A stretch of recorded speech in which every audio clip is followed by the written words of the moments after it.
So listening, what does listening mean to you? Listening means everything to me. I mean, listening means being present with another person and paying attention to their words, their sounds, their body, their mannerisms, demonstrating an awareness of what's being heard and what's being understood about that person without judgment and with open curiosity.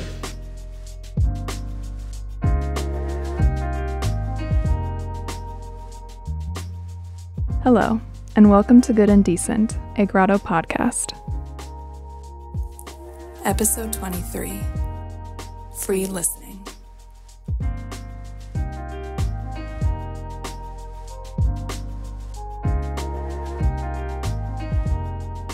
Hello, this is senior producer Josh Long, and right now our main topic at Grotto Network is mental health and the family table. I wanted to bring you one of the most thought-provoking stories we have in our arsenal. This one takes us all the way out to Southern California.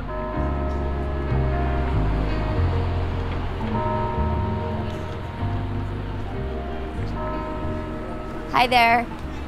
We're offering listening on the other corner there. We're Sidewalk Talk. Feel free to show up at an event, sit and chat, volunteer to listen. From a wide perspective, San Francisco is a vast, bustling city. The Grotto Network camera zooms down to a street corner, and we see a woman standing on the curb, holding a sign.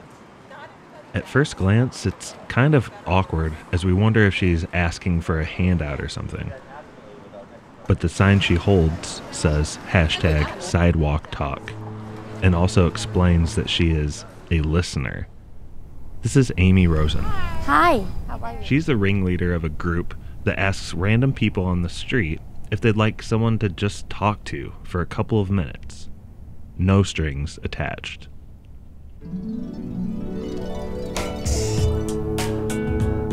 Sidewalk Talk is a listening project. Basically, we go out on the streets, volunteer listeners that have been trained. We set up chairs and invite people to sit down to talk and to share stories about themselves and who they are, what's on their mind, whether it be something happy, sad, overwhelming, ordinary, extraordinary. We're just here to listen. Basically, that's it. There's no catch because of what it means to be able to connect and listen to people at a time where things do feel so divided.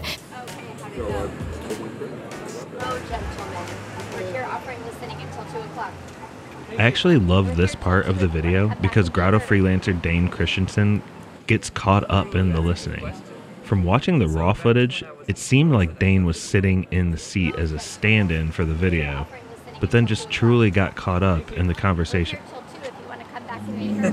Are you finding companions in that process? This happens quarterly. Ooh, that's a good question. So back to when I said I was an adult and I had to make, like, what is life? And like, what is right and wrong? And what should I do? This just felt weird. It felt heavy to be in an adult stage of life and dealing with those types of questions, even though I feel like that's offset to that normal. Okay, thanks. I think so far you're showing all the signs of growth. But what does that leave? Does that have left like I did that? And it just started with 20-something people sitting on the sidewalks of San Francisco, and it's all volunteer-based.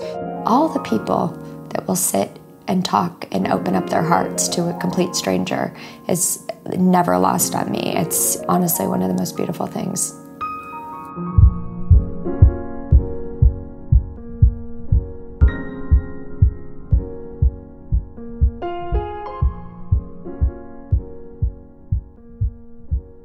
Sidewalk Talk Project Offers Free Listening is a Grotto story by Aria Swar and Dane Christensen. It's a mini-doc, and you can watch the video on Grotto Network's YouTube page. And coming up, right after I'm done talking here, I want to share with you the full interview between Aria Swar and Aimee Rozen. It's insightful, Aimee gets emotional and passionate in it, And it also has a lot of good info for anyone that may be looking to start or join something similar to this in their own community.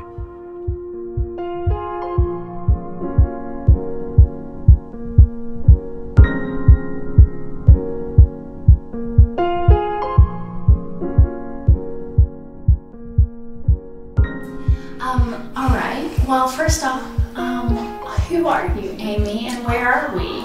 Who am I? My name is Aimee Rozen. I am a mom, a wife, a therapist, a friend, a listener as much as I can be. We are in San Francisco, California, and we are in the Sunset District, which is where I do listening. I mean, I think boundaries are an important part of listening because I think in order to really be truly present with another person, we need to take care of ourselves first and make sure that we're coming from a place of being, optimally we're coming from a place of being grounded and centered within ourselves so that we can be most able to show up for another. And I think I heard something interesting on one of our podcasts where Tracy was interviewing Harville Hendricks, and basically they were talking about the idea of a lot of times we think we need to go within to be taking care of ourselves and to be grounded, but what does it mean to actually be interactive or interrelational with another person, and that sometimes we can regulate one another, this idea of like humans being social creatures. And I think that really resonates for me. I mean, I think people talk a lot about, are you an introvert? Are you an extrovert? Do you need downtime, alone time? You know, what makes you feel good? And, you know, I think we all have our maybe like happy place or our place of more comfort, but I think even introverts need something from other humans in order to feel grounded within themselves. I mean, it's that interrelational connection that gives us a sense of who we are, and the boundary that we hold for ourselves can also model that for other people, and sometimes I think is helpful for other people. I mean, if you have somebody who's just kind of like, spiraling and has so much going on, and they're kind of, you know, really needing to like vent and divulge and present a lot of like information, or processing a lot, for us to be boundaried, like, I need to take a pause for a minute, I really want to make sure that I get what you're saying, can also help regulate them, or can also help like them be present in themselves. And it also shows them the interrelational experience that we're holding together, which, you know, hopefully has value. With Sidewalk Talk, we're all listeners. Like, you don't need to be a professional therapist. Everybody is volunteer, and you don't need to have a background in mental health in order to be a listener.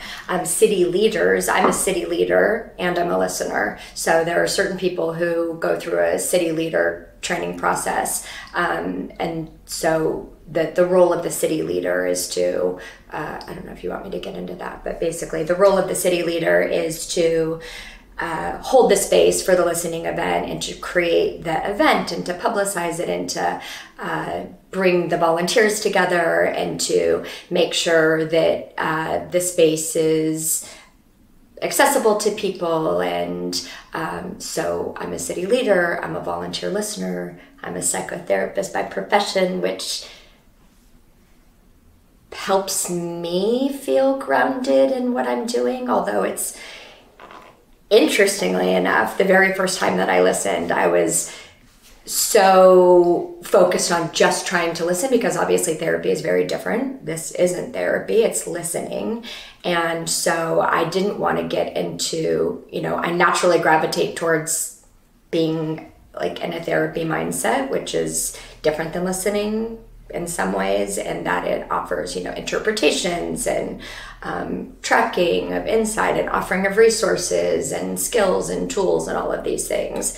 That's what a lot of people come to therapy for, but listening is different. And so I was so fixated on just like trying to listen, like that I just was almost not talking. I was just like really listening, which was kind of funny because I felt out of my element. And so I in this podcast again, I heard Harville Hendricks talking about like not necessarily wanting for a therapist to come to their trainings on like empathy because they feel that they have to untrain them, which is humbling because I think it's, therapy mindset is a specific mindset and it's different than listening, and listening is something that we all need to practice, in my opinion, can all practice and evolve to work on and to bring different mindsets to and different attributes to every time we listen. It's like a constantly growing and evolving experience.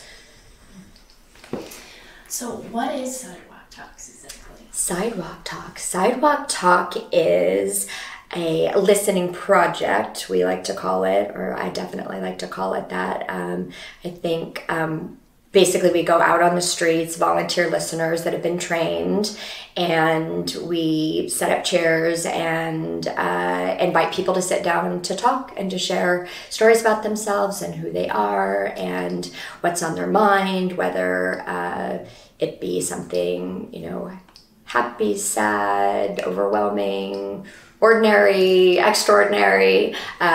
Oftentimes when people are walking by on the sidewalk, they say like, oh, I'm good. Where we do listening, there's a lot of therapists in the area. So people are like, oh, I'm good. I just got out of therapy. I'm like, okay, well, this isn't therapy. It's listening. So if you want something different, feel free to have a seat.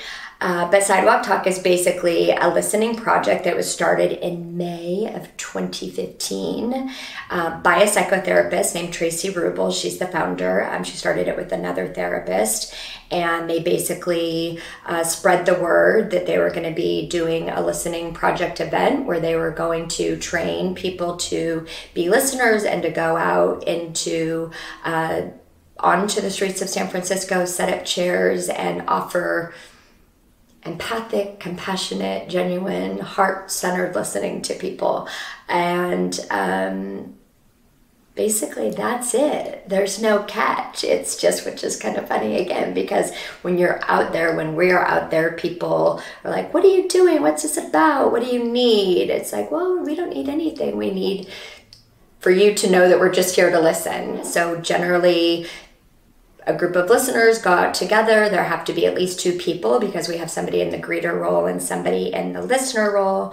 And the greeter is the person who engages people on the sidewalk and explains to them what's going on here. We have the chairs set up, and all city leaders can create the space differently based on where their location is or where their some people are inside libraries, some people are on city corners, some people are at street fairs. So it's basically just finding a space to put down chairs. You have a greeter, you have a listener. The listener is just there ready to receive whoever wants to sit down and talk. And we basically just invite people to tell us what's on their mind and share something about themselves. And we usually ask them, how it is to be listened to, and what do they think it would be like if they were listened to more, just to get them kind of present in what their experience was. And we are now so it started in May of 2015. We are in 15 countries, which is just so insane to me. Like 50 cities-ish. And it just started with 20-something people sitting on the sidewalks of San Francisco, and it's all volunteer-based. So everyone is just participating because they believe in human connection and believe in the value of listening, and I think also believe in the value of being heard, because I think most people know the difference between what it feels like to be heard and what it feels like to have somebody try to interject their own ideas or give advice or problem solve or share judgment. And when you've been listened to, you know what a magical feeling that is and how validating it can be and how grounding it can be and comforting it can be. And so I think most people who are listening because they believe in the value of being heard and want to bring that to other people. What motivated you to get involved with Sidewalk Talks? What motivated me? Well, when I first heard about it, I was really just kind of exhilarated and excited about the idea of being in a place where I could connect with and listen to all people, to any person. As a person who grew up feeling very drawn to people and drawn to connecting with people and listening to people. I have some theories on why that is, but sort of fantasized about the Lucy psychiatrist, like, what is it, Peanuts, Charlie Brown Peanuts, with the Lucy stand, and just like how special that would be if that existed, where people could just, people who didn't feel that they had somebody to listen to them, or who felt isolated or disconnected in some way, would actually have access to human connection. And oftentimes with therapy, as a therapist, it feels like sometimes a privileged luxury that people get to access for various reasons, either being, resourceful or financial privilege or whatever it might be. So what drew me to Sidewalk Talk is wanting to be able to listen to all different people in a way that was, I was thinking like the most organic, although there's something kind of not organic about sitting on a sidewalk and inviting people to sit and be listened to. But I think it's organic in that it's exposed and available, and anybody can have that encounter. And I wanted to be able to connect with people in that way.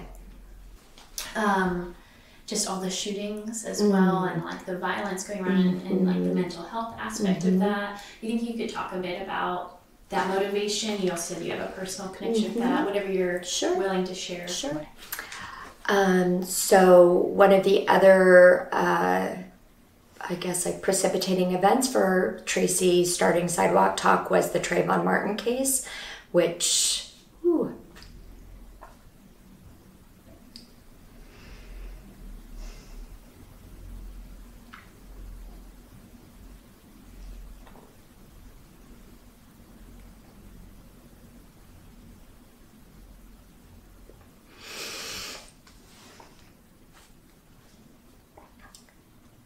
this idea of human beings responding to one another with violence as a way to protect their vulnerabilities.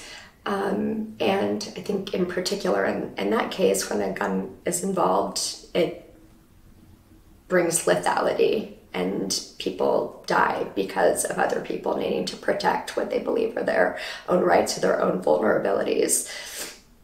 So Tracy's thought was to basically find ways to connect us as human beings that would allow for compassionate understanding without violence. It's interesting how I really believe that most people want to be heard, and most people are coming from a place of protecting themselves and their own vulnerabilities. And I think we live in a world that oftentimes is very hectic and very marginalized, and we have different religious backgrounds and political perspectives and human rights perspectives. And I think that we're also desperate to feel seen and heard within our own sense of self and values and beliefs, that oftentimes people come toward difference with a reactivity, and sometimes that manifests in violence. And I think at a time in our world where, gun violence really is an epidemic, and where people of color, people in marginalized communities, are basically at such a greater risk of gun violence, what does it mean to be able to sit on the sidewalk and to be able to connect human to human in a way of genuine curiosity and understanding, and not from a place of judgment or privilege or righteousness. Thank you. And I don't want to push too far. Yeah. But you did mention that you've had personal connection to that as well. Is that something you would like to comfortable sharing that? Take your time. think the tears came, and maybe they'll be gone for now. Hey, yeah, it's interesting. Yeah, no, it's hard for me to talk about it without being emotional. Obviously. It's totally fine. So, when I first learned about Sidewalk Talk, I didn't realize that part of the motivation or the desire to bring Sidewalk Talk or listening to sidewalks was in response to gun violence, and in particular the specific case of gun violence, where, if people aren't aware, a young Black male was walking through a neighborhood and was perceived by a resident to be disrupting public space in some way, even though he was just a young boy walking to a store, convenience store, and walking back, and was basically, in that state, there's a law, stand your ground law, which basically gives somebody a right to, it's insane to me, but kill another human because they believe that their space is infringed upon. So at the time that I started Sidewalk Talk, or joined Sidewalk Talk, I didn't realize that was part of the motivation for it.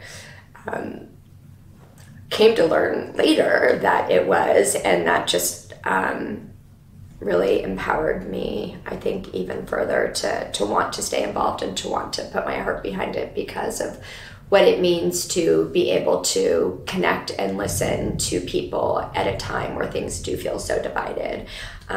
One of my other areas of volunteer efforts, if you will, is with an organization called Moms Demand Action. And Moms Demand Action is about gun violence prevention. It's the largest grassroots common sense gun reform organization that is all volunteer run, also close to 7 million volunteer members at this point, which is absolutely incredible. That project started, or rather organization started, after the Sandy Hook shooting, and I became involved shortly after that. I had 2 young daughters of my own, and watching a group of children be, again, heinously victimized, traumatized, murdered in their school is something that was absolutely unthinkable to me at the time. And so I got involved in Moms Demand Action, and continue to be involved. I got involved after Sandy Hook. I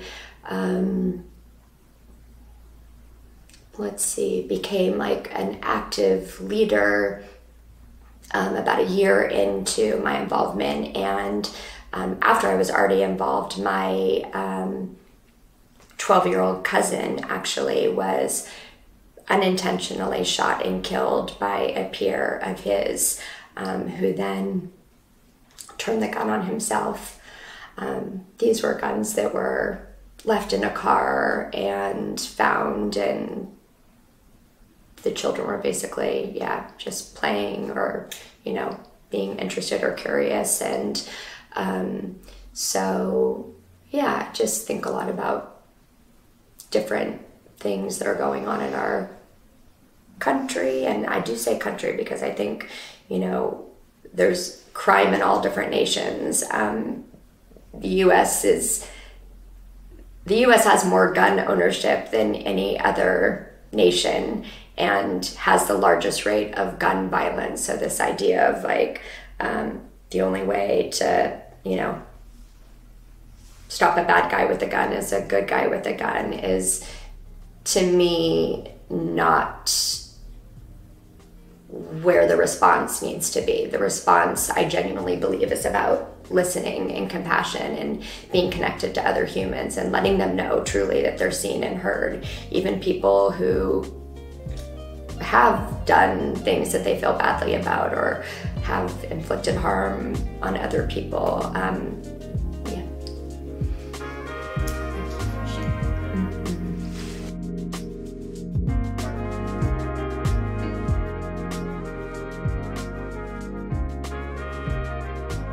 Since you listened to the very end of this episode of Good and Decent, I wanted to let you in on a little secret. This podcast, Good and Decent, and also our other podcast, Don't Say Adulting, are going to be taking a quick break from the feed in December, but don't worry. We want to introduce something we're really excited about. It's our third Grotto podcast, and it's going to be called Jesus' Favorite Podcast. I'm not sure if I'm allowed to even say that on the air yet, so if it's bleeped out, that's why. But the podcast is our director, Javi. He's already talked to just a huge array of guests, and just stay tuned to find out more. It's coming up very soon. Thanks for listening.